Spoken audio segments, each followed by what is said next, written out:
Welcome to the year 2016, and today we will be discussing the question: Did the chicken or the egg come first? Click here to add subtitle. This article is about the philosophical dilemma. For the dish combining both chicken, meat, and eggs, see Oyakodon. The chicken or the egg casualty dilemma is commonly stated as the question: which came first, the chicken or the egg? The dilemma stems from the observation that all chickens hatch from eggs and all chicken eggs are laid by chickens. Chicken and egg is a metaphoric adjective describing situations where it is not clear which of two events should be considered the cause and which should be considered the effect.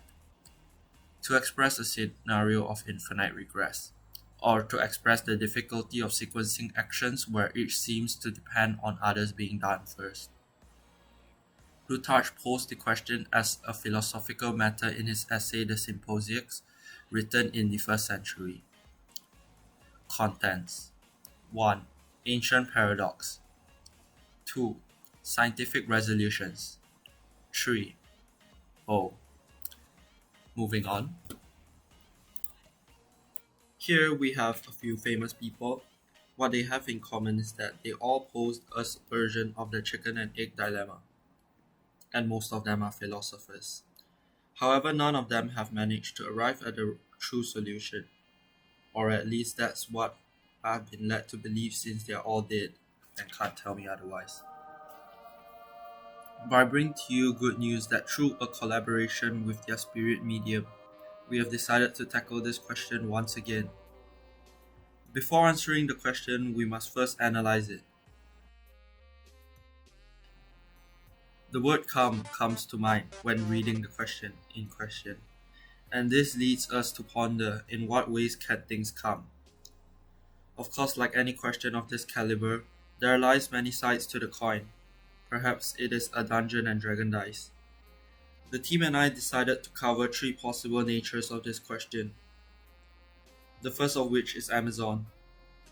My team set out to Amazon.com and ordered both a chicken and an egg. However, without the necessary funds, we saw that neither would come anytime soon. However, all hope was not lost, for we still had another option: diet. As a full-time human, I actually eat all kinds of food. Given the variety, I usually choose eggs for breakfast, and of course chicken for dinner. I mean, by this logic, it would seem justified to say the eggs come first, but looking at the society we live in, we start to see disgraces, humans, with different diets. Some may eat chicken before egg, or egg before egg, or chicken before chicken, or egg before chick. And some may not even eat both. So in light of the new evidence, we once again cannot conclude definitely which came first. Finally, we reach our last beacon of hope: evolution. Although I'm not really happy with what it has done to me, it still proves useful in our current endeavor. Charles Darwin once said, "Where there's a will, there's a way."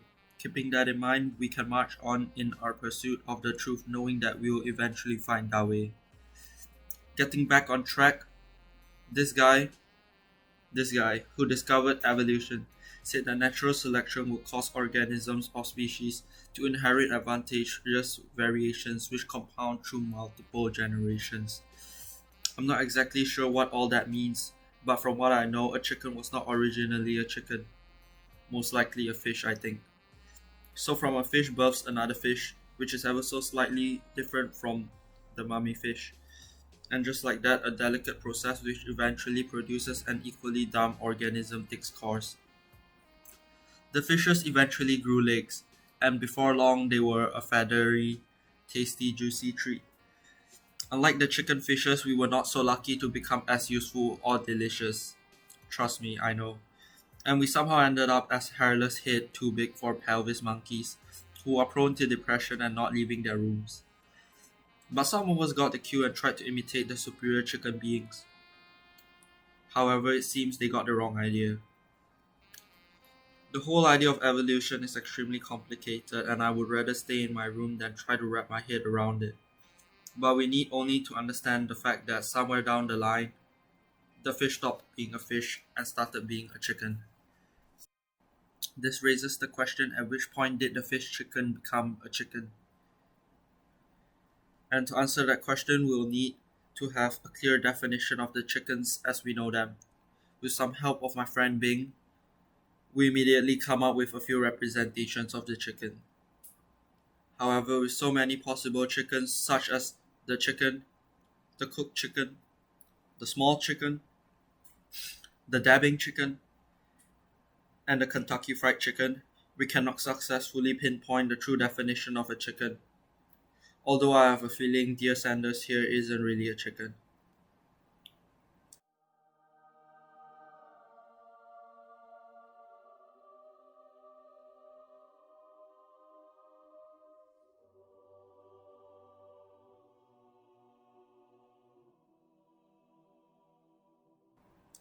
By applying some limits of experimental accuracy, we can have some liberty to say that the chicken is something like this.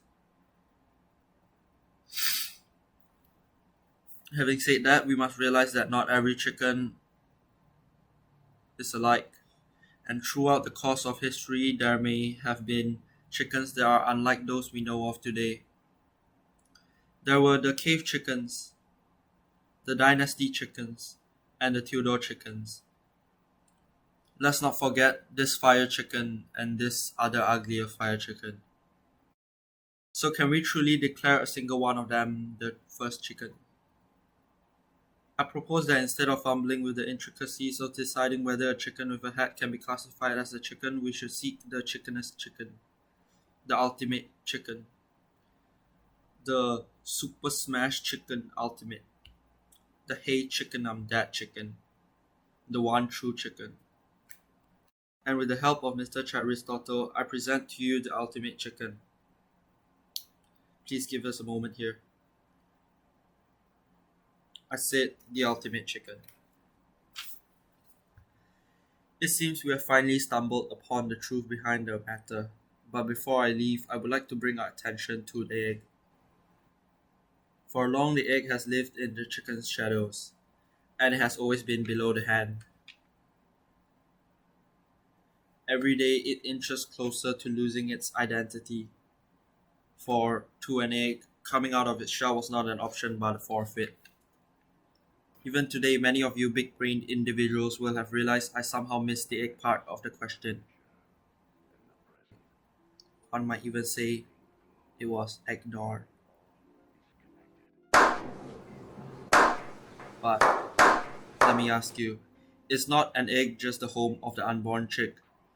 Then by what logic do we uphold to pose this question? For the chicken came with the egg.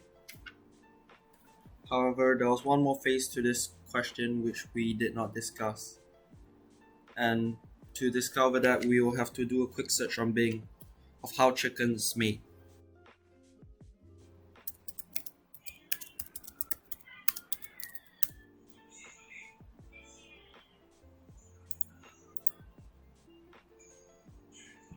And here we come to realize that there was one come which we did not discuss. We reach a blog, which is a beautiful tale of love and drama which depicts the journey of the chat rooster courting the hens. Additionally, this doubles as a useful nighttime research. The process is arduous, but the rooster manages to score the chick, not those chicks, and soon fertilized eggs will be laid. So what I'm trying to say is that the chicken really have to come first before the eggs can truly come.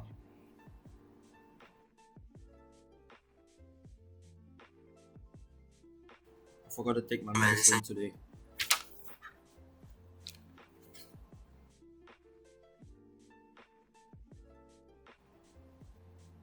A side note to increase the length of this video. It seems like some eggs don't have chicks in them, or their embryo. So technically they aren't alive, I guess. Although discussing what is alive or not is really opening up a new can of worms here. And I'm just gonna toss this can for the chickens. The eggs which don't have the ability to hatch can be seen as loyal eggs who spend their whole lives unwilling to change sides.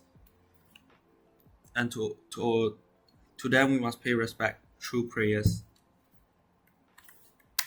Itadakimasu.